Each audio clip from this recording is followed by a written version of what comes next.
So this is going to be the topic today, because I figured why not just make this the topic, because this is unfolding right before our eyes.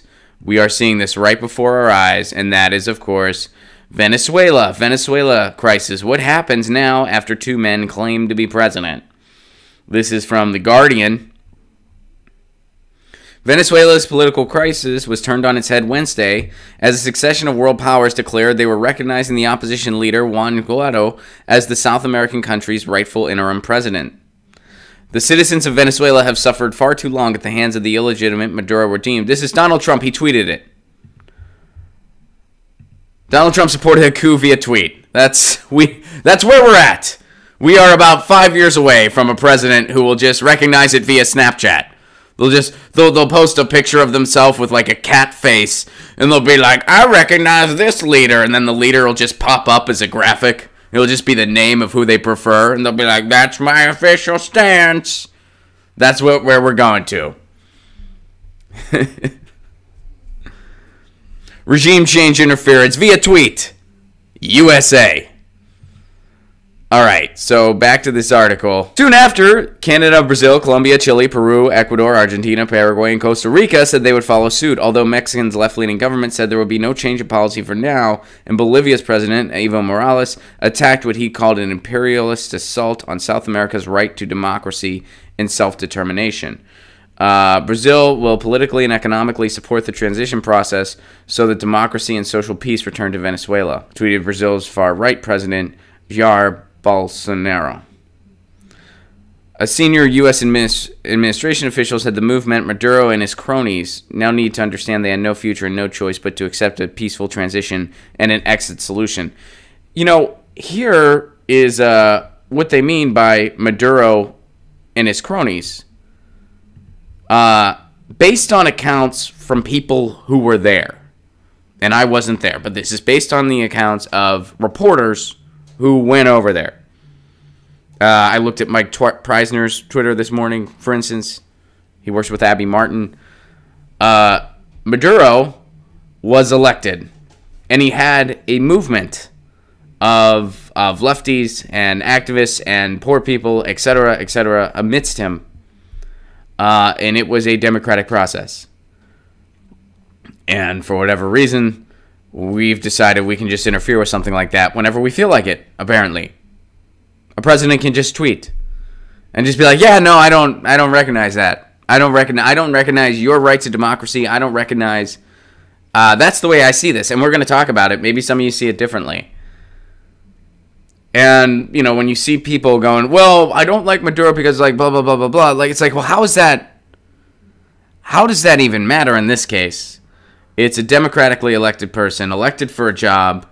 What right does anyone have to interfere? That's the way I see this, for instance. So let's see what else is going on. So they're saying they have to leave. That's what the U.S. is saying.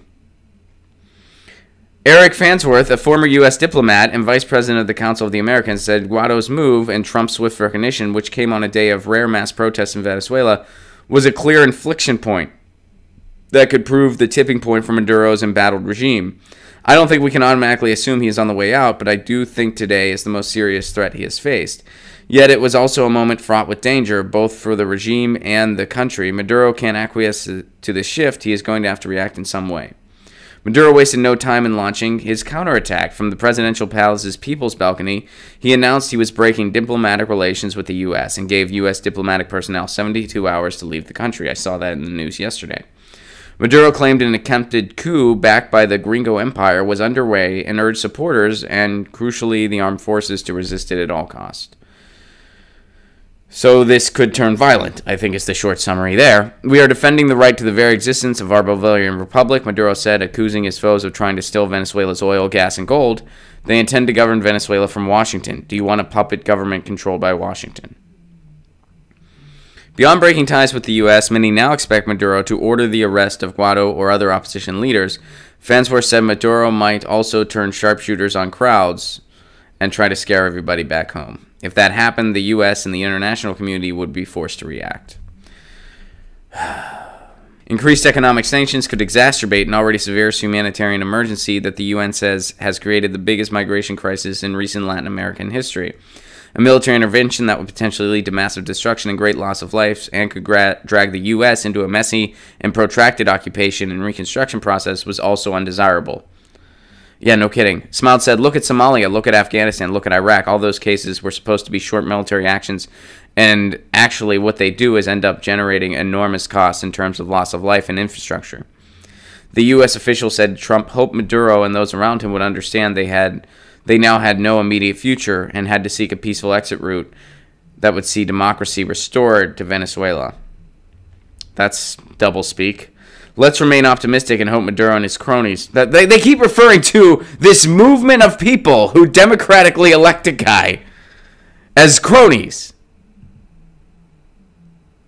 Venezuela said he saw the turbulence ahead and warned of a possible breakdown of civil authority and chaos on the ground. This is going to be a very important date, which portends some very volatile and uncertain days and weeks ahead. There is no question in my mind about that. Wow.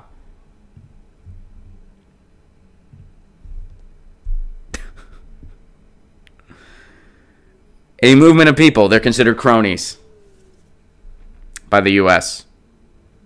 And we can just pick different leaders when we want, when resources are involved.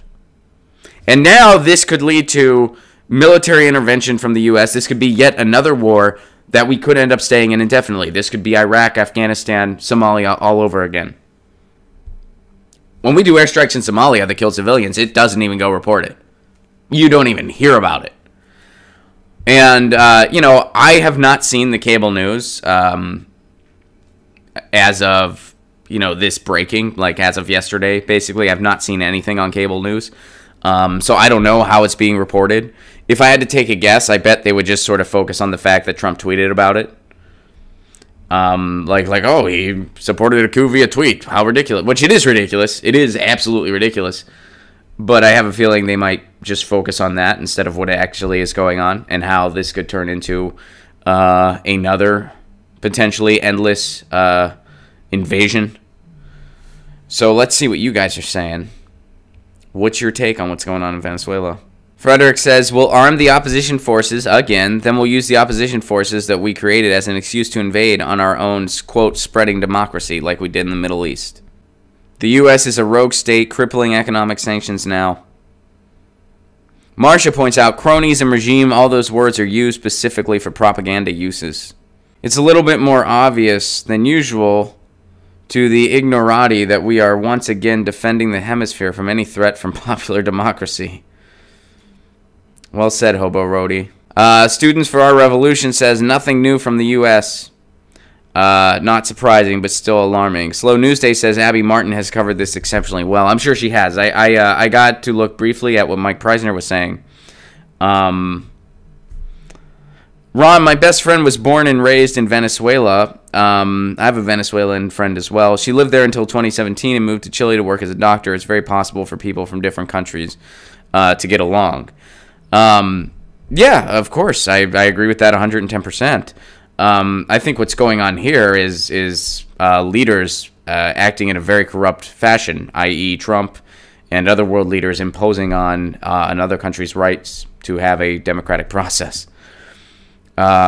Balthazar says, we will defend the U.S. from all threats, democratic and populist. Ron, do you want to know what my friend from Venezuela texted me about this topic? Sure, I do. Absolutely. OG Johnson, thank you very much for the Super Chat contribution. I appreciate that very much. Thank you. Bluebell asked the question, isn't it curious that Venezuela went off the petrodollar beginning in 2019? Ahmed echoes, in a few days we might see a new war. Maduro gave U.S. staff 72 hours to leave, and they're refusing. So as of the recording of this, allegedly they're refusing to do so.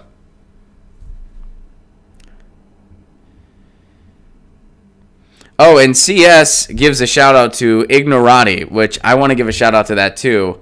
I really appreciate that. That's funny. And you know what I tried to do? I tried to tag contrarian. I want that to be a thing. Somebody that kind of comes at everything through the lens of I want to absorb culture. I want to get it. I want to talk about it. I want to splice it in whenever I can. I want to make a connection to music and culture and literature whenever I can. I want to be a culturarian. I mean, we already have a word for that, and it's just culture vulture. But I want culturarian to take root. I want it to be like, kind of its own thing. And Andrew gives a shout out for Lee Camp's coverage in regards to Maduro. And August also says Democracy Now! Had a great segment on Venezuela the other day. So I don't know if there's anyone on this stream, before we move on, because this is like me opening up to you guys. Does anyone think that the U.S. is acting in the right way? Does anyone think this is the right move? That this is in any way justified? I don't. I don't, at all. It doesn't seem like anyone here does either. But I'm curious if anyone does, what's the reasoning? Because I don't see how this is anything less than a gross overstep, that we have no right to do this to another country. We do it all the time. It's nothing new. But nope, hell no. Brian says nope. Karen says hell no. And Alfonso says that Culturarian kind of sounds like hipster-nomics. It hurts my feelings a little bit, but I can accept that criticism. I accept it. Gemini Dragon, no. Joshua, no. Chris in Dallas, which I hope I see you in April, Chris, no. Joshio, I don't know if I'm saying your first name right, and I apologize for that. No. Statutory, nope. Rednecknomics, hell no. Abort You is saying that they wish there were more from Sanders and Alexandria Ocasio-Cortez. I agree. Daniel, no. Charles, no. Bluebell, the culturarian should be a person who only sees through the lens of their own cult.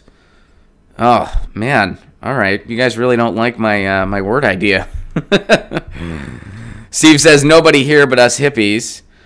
And Bluebell says she has a friend who, or not Bluebell, I'm sorry. Moose Girl says her friend is not a fan of Maduro. Well, that's fine. But, they have to have their own elections. And they have to have their own processes. He had a movement behind him. He was elected. She should support the opposition. We shouldn't be overstepping. And it could lead to a disaster. Because it could lead to another war. Red Economics says we need to mind our own business. Get our shit together. It's one thing to help, but to go and criticize another country and to potentially have a military intervention, that's a different story. And Lori points out something that I think is important for all of us to remember. We created this. We helped create this mess. We created the mess over there. That's why when everyone's like, look, socialism doesn't work, look at Venezuela. No. They're suffering because of shit we did. Because of stuff we did over there. Chris in Dallas, yes, well, I'm coming to Fort Worth.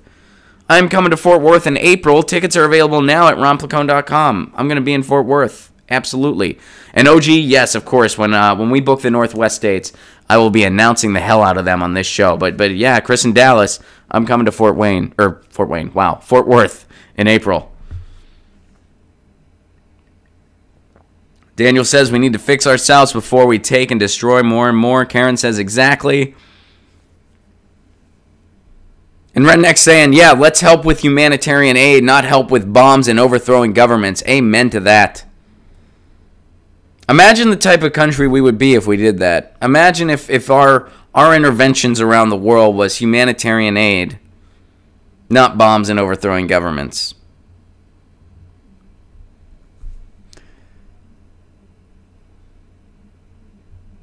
Balthazar says, will you be coming to Moscow, comrade?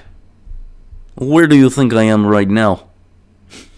Where do you think this studio is? It's in Los Angeles. Anyway, Hobo Roadie, Culturarian, makes me think of a counterculture person like Contrary. Alright, I guess Culture Vulture wins. My attempt is futile. I tried. Alright.